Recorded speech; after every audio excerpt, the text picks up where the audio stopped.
Comenzó como un susurro, un rumor llevado por el aire mismo.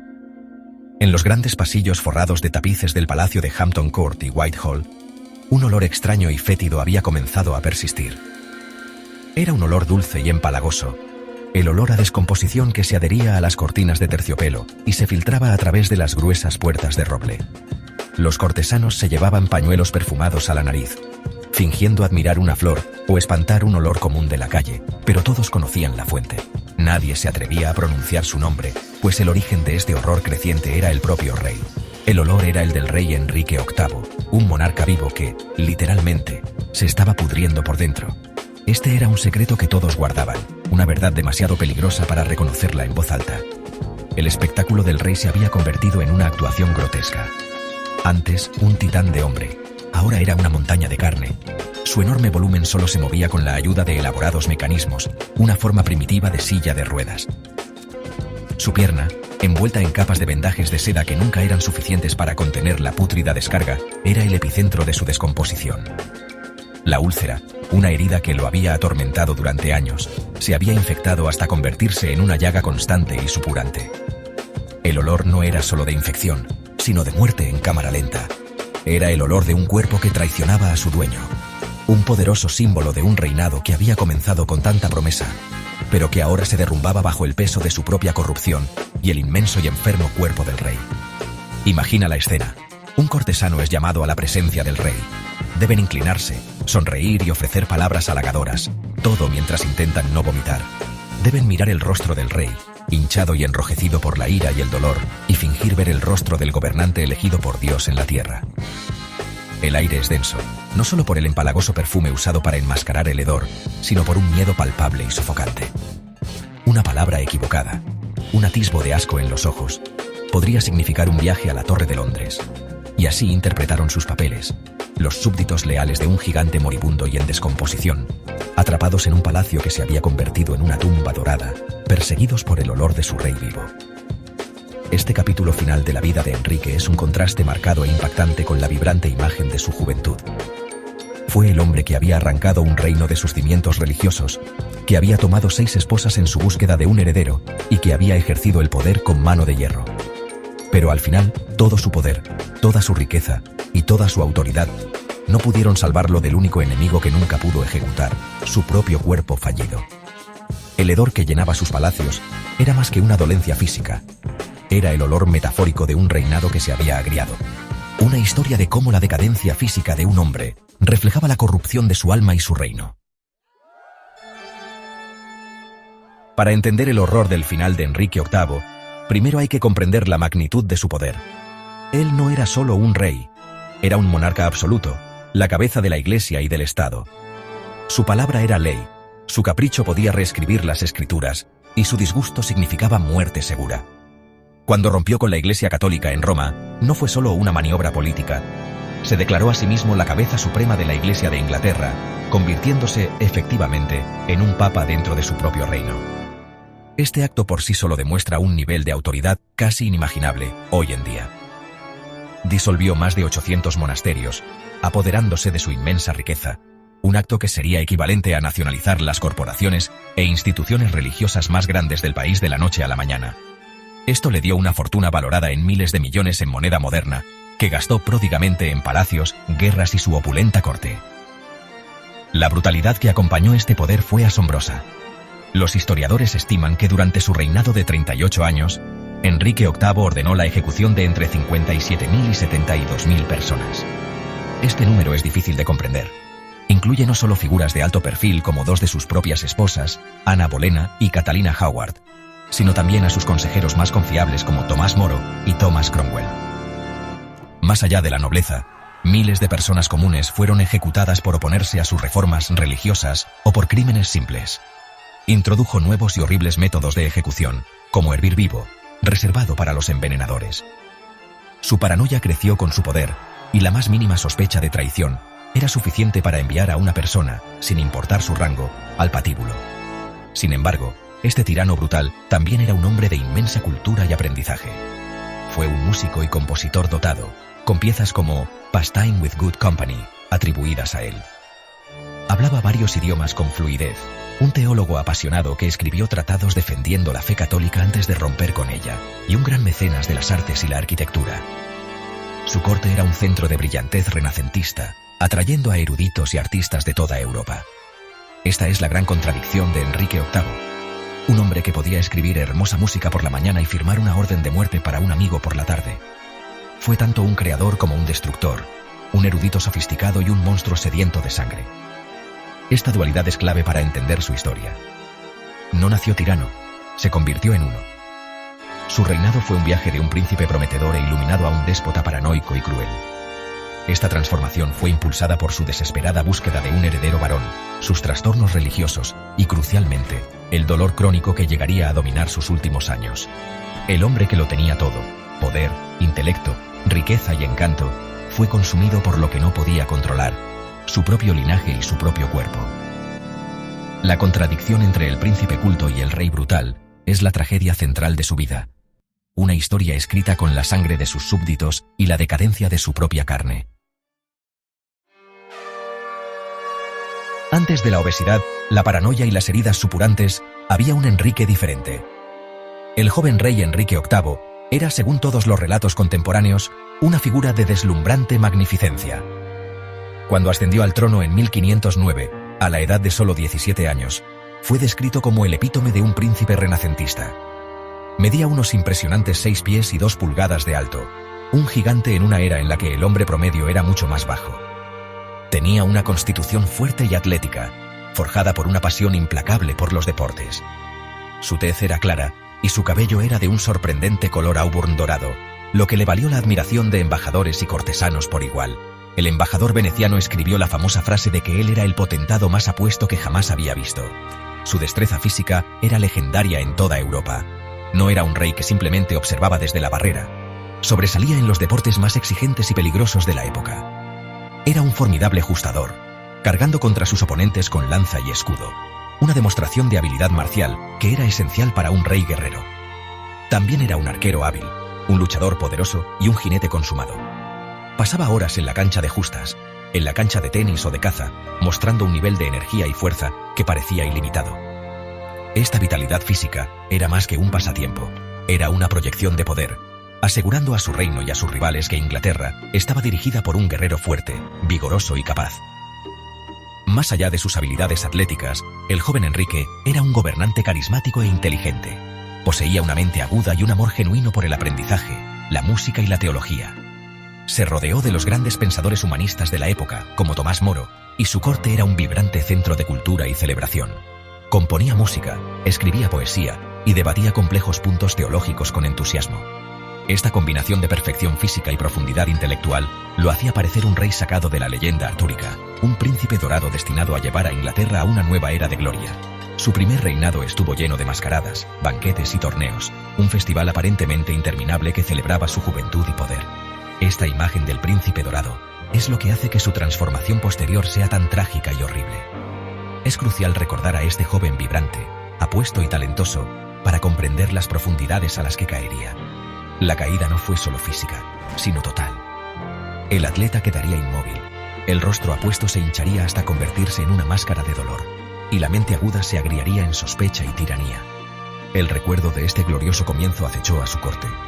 Un testimonio silencioso del magnífico rey que se había perdido, reemplazado por la figura monstruosa que ahora se sentaba en el trono, prisionero en su propio cuerpo en decadencia. El principio del fin del cuerpo dorado de Enrique se puede rastrear a un solo día catastrófico, el 24 de enero de 1536. En un torneo de justas en Greenwich, el rey de 44 años, ya más pesado que en su juventud, pero aún un competidor formidable, sufrió un terrible accidente. Un caballo, completamente acorazado como su jinete, cayó sobre él, aplastándole la pierna. El impacto fue tan severo que Enrique quedó inconsciente durante 2 horas, y la corte temió que estuviera muerto.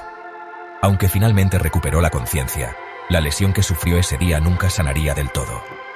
Fue una úlcera varicosa grave en el muslo, una herida que lo atormentaría el resto de su vida, y en última instancia, se convertiría en la fuente de su lenta y agonizante decadencia.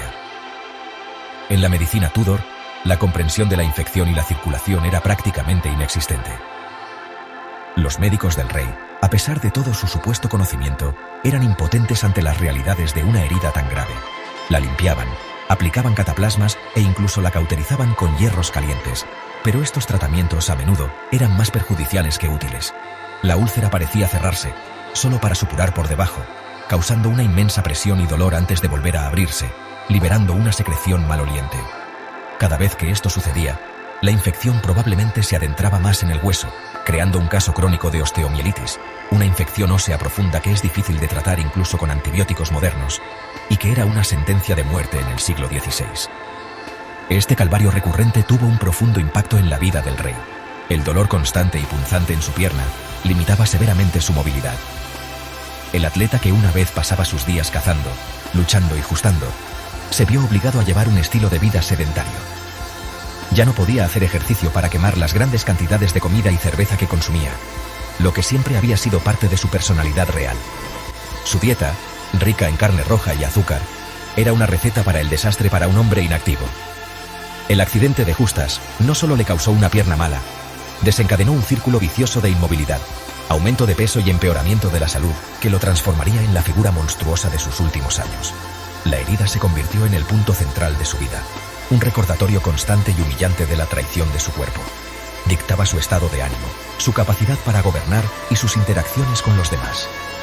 Cuando la úlcera se cerraba, la acumulación de presión lo sumía en rabias aterradoras. Su temperamento se volvía tan volátil y explosivo como la herida misma.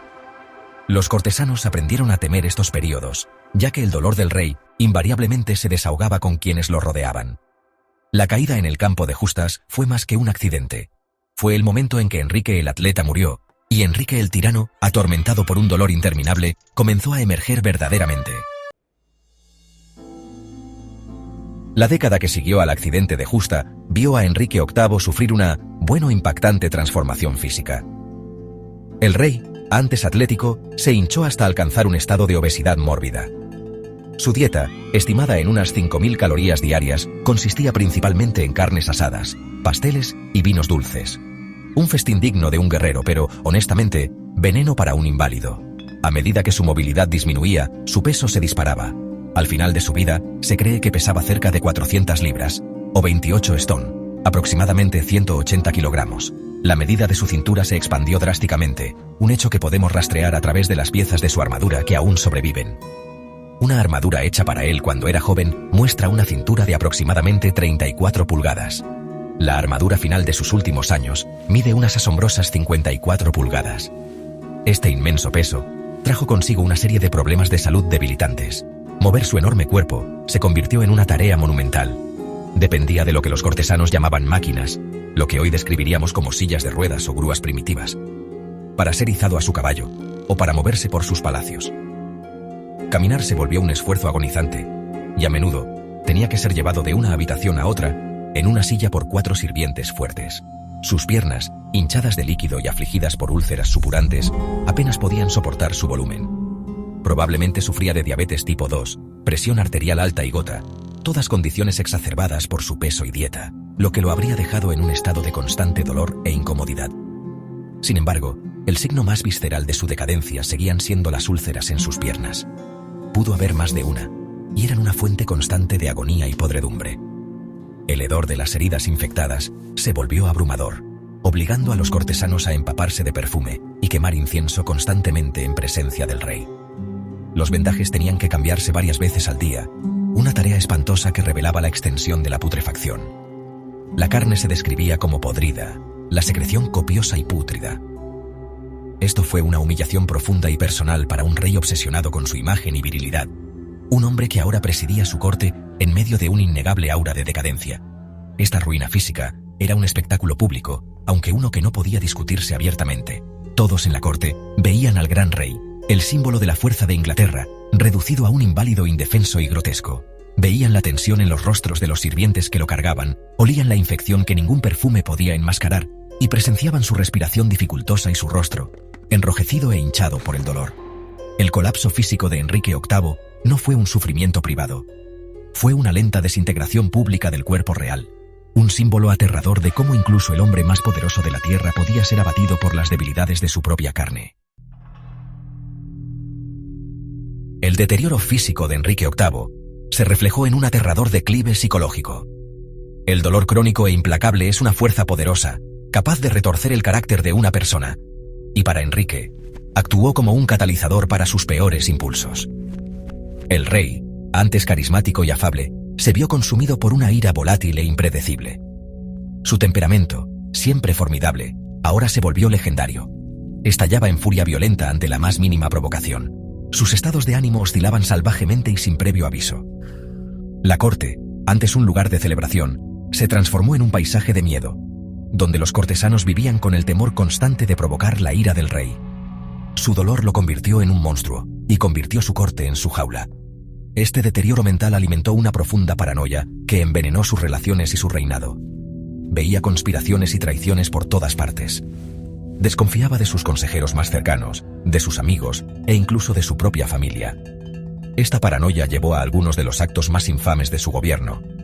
En 1540, ordenó la ejecución de su ministro principal, Thomas Cromwell, el hombre que había orquestado la ruptura con Roma y asegurado su divorcio de Catalina de Aragón. Un año después, su quinta esposa, la joven Catalina Howard, fue ejecutada por adulterio, junto con varios miembros de la corte. El embajador francés, Charles de Marillac, escribió sobre el reinado de terror en la corte inglesa, señalando que este rey ha caído tanto de sí mismo que ahora es un hombre de poca confianza. Los relatos históricos de sus últimos años pintan un panorama escalofriante de esta tiranía. Sir Anthony Denny, uno de los pocos hombres lo suficientemente valientes como para atender al rey, era un maestro de la diplomacia, navegando los estados de ánimo explosivos de Enrique. Los médicos del rey le tenían terror, a menudo dudaban en proporcionarle tratamientos por miedo a causarle más dolor e incurrir en su furia. Se volvió cada vez más aislado, sin confiar en casi nadie. El hombre, que una vez se había deleitado en compañía, ahora se cocinaba en un caldo de dolor, sospecha e ira. Sus decisiones se volvieron más erráticas y crueles, reflejando la agitación interna de una mente atormentada por un cuerpo en rebelión. Esta transformación de un príncipe del Renacimiento a un tirano paranoico no puede separarse de su sufrimiento físico.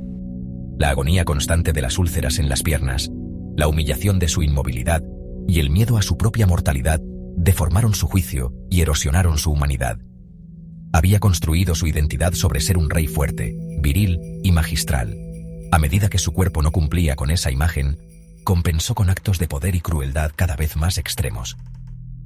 No podía controlar su propia pierna, por lo que ejercería un control absoluto y aterrador sobre su reino. El dolor no solo lo dañó a él, se irradió hacia afuera, creando un clima de miedo que definió el capítulo final y oscuro de su reinado. La vida en la corte del envejecido Enrique VIII era un ejercicio de supervivencia. La atmósfera estaba cargada de una tensión casi tan palpable como el fétido olor que emanaba de las cámaras del rey. Los cortesanos aprendieron a dominar el arte de la invisibilidad, de decir lo correcto, de no mostrar otra emoción que la devoción absoluta. Cada palabra era sopesada, cada mirada escudriñada. Hablar fuera de turno, vestir el color equivocado o incluso pararse en el lugar incorrecto podía ser interpretado como un insulto o una señal de conspiración. El embajador francés Marillac escribió que los nobles ingleses vivían con gran duda y miedo, inseguros de un día para otro, de quién sería el próximo en caer en desgracia y perder la cabeza. El miedo era más agudo entre quienes servían directamente al rey. Sus médicos vivían en un estado de terror perpetuo. Tenían la tarea de tratar a un monarca cuyo cuerpo fallaba de múltiples y horribles maneras. Sin embargo, tenían pocos remedios efectivos. Cada tratamiento era una apuesta. Si un procedimiento le causaba dolor al rey, él podría arremeter con furia. Si no lograban aliviar su sufrimiento, podían ser acusados de incompetencia o incluso de traición. Decirle al rey la verdad sobre la gravedad de su condición era impensable. Nadie quería ser quien informara al todopoderoso monarca, casi como un dios que era, de hecho, mortal y estaba muriendo. Así que ofrecían falsas esperanzas y ungüentos ineficaces, todo mientras rezaban para sobrevivir un día más. Los asistentes personales del rey, los caballeros de la cámara privada, tenían el trabajo más peligroso de todos. Hombres como Sir Anthony Denny tenían que vestir, limpiar y mover al rey. Ellos eran quienes tenían que cambiar los apestosos vendajes de sus piernas ulceradas, una tarea tanto físicamente repulsiva como políticamente peligrosa. Tenían que presenciar la humillación y el dolor diarios del rey de cerca, y tenían que hacerlo con una expresión seria, ofreciendo consuelo y adulación.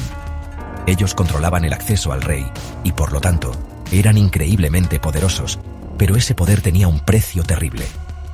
Eran los guardianes de los secretos más grotescos del rey, y un paso en falso podía llevarlos directamente al cadalso. Este clima de miedo fue intensificado por la ley de traición, que Enrique había utilizado como arma para sus propios fines. La traición ya no era solo un acto contra el Estado. Podía ser algo tan simple como predecir la muerte del rey o cuestionar su supremacía sobre la Iglesia.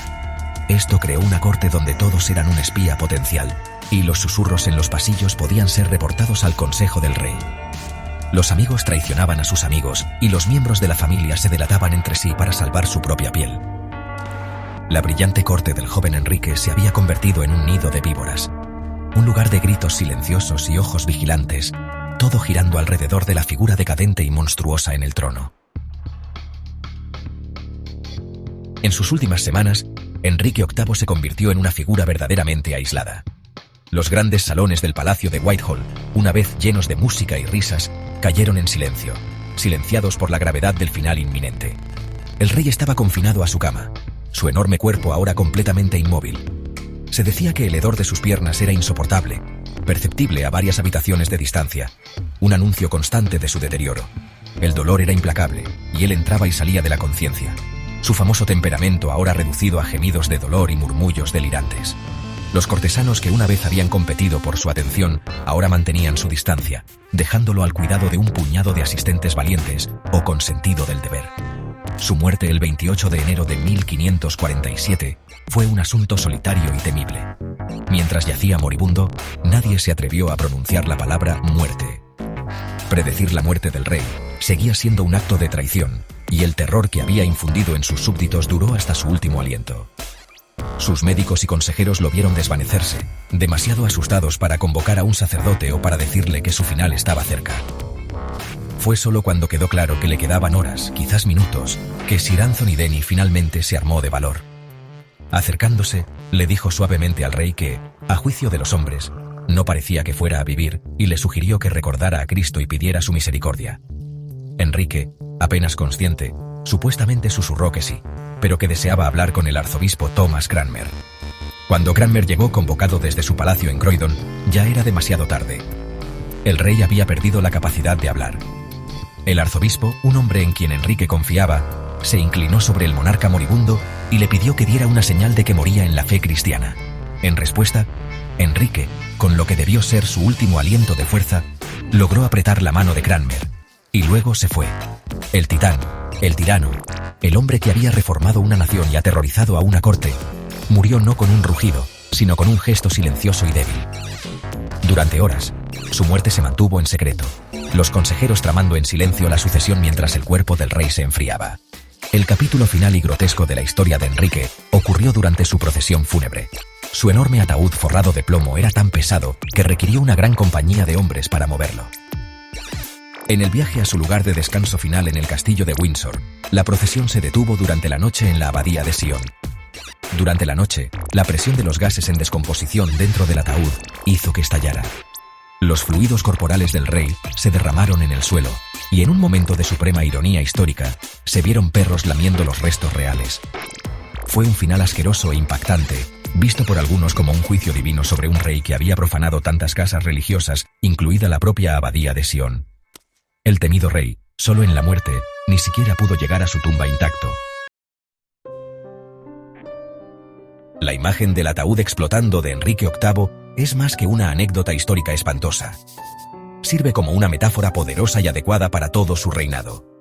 El cuerpo que una vez había sido un símbolo de fuerza nacional y perfección masculina, se había convertido en un recipiente corrupto y putrefacto que no podía ser contenido, ni siquiera por un ataúd forrado de plomo. De la misma manera, el reino de Inglaterra, que Enrique había heredado como una nación católica unificada, había sido destrozado por sus acciones. El cuerpo político y religioso del reino había sido roto por la ruptura con Roma, la disolución de los monasterios y la brutal imposición de la supremacía real. La decadencia del cuerpo del rey reflejaba las profundas heridas que había infligido a su país. Enrique dejó un reino financieramente agotado y religiosamente dividido. Sus gastos extravagantes y sus costosas guerras con Francia y Escocia habían despilfarrado la vasta fortuna que había tomado de los monasterios, dejando a la corona en bancarrota. Había devaluado la moneda, mezclando metales preciosos con metales comunes para recaudar fondos. lo que llevó a una inflación desenfrenada e inestabilidad económica para sus sucesores. El acuerdo religioso que creó fue un compromiso confuso y volátil, que no satisfizo ni a los católicos firmes ni a los protestantes radicales. Esto sembró las semillas para décadas de violentos conflictos religiosos que ensangrentarían los reinados de sus 3 hijos, Eduardo VI, María I y Isabel I. Su legado personal fue igual de problemático. Su búsqueda obsesiva de un heredero varón, la fuerza impulsora detrás de 6 matrimonios y la reforma inglesa, finalmente produjo un niño frágil, Eduardo VI, quien moriría en su adolescencia. Sus 2 hijas, María e Isabel, a quienes había declarado ilegítimas en varios momentos, heredarían el trono, sus reinados marcados para siempre por el trauma de la tiranía de su padre. Había ejecutado a 2 de sus esposas, se había divorciado de otras 2 y dejó un rastro de destrucción personal y política a su paso. Había anhelado dinastía y estabilidad, pero sus acciones aseguraron un legado de caos e incertidumbre. Al final, la historia de Enrique VIII es una advertencia sobre la naturaleza corruptora del poder absoluto y las fragilidades de la condición humana. Comenzó como un príncipe de oro, bendecido con todas las ventajas, pero su ego, sus deseos y su dolor lo transformaron en un tirano. El cuerpo podrido en el ataúd fue la evidencia final e innegable del hombre en que se había convertido, un monarca cuya grandeza fue finalmente consumida por su propia monstruosidad. El hedor de su pierna infectada fue el perfume de su reinado, una mezcla potente de magnificencia y decadencia, poder y putrefacción, dejando un legado con el que Inglaterra tendría que lidiar durante siglos.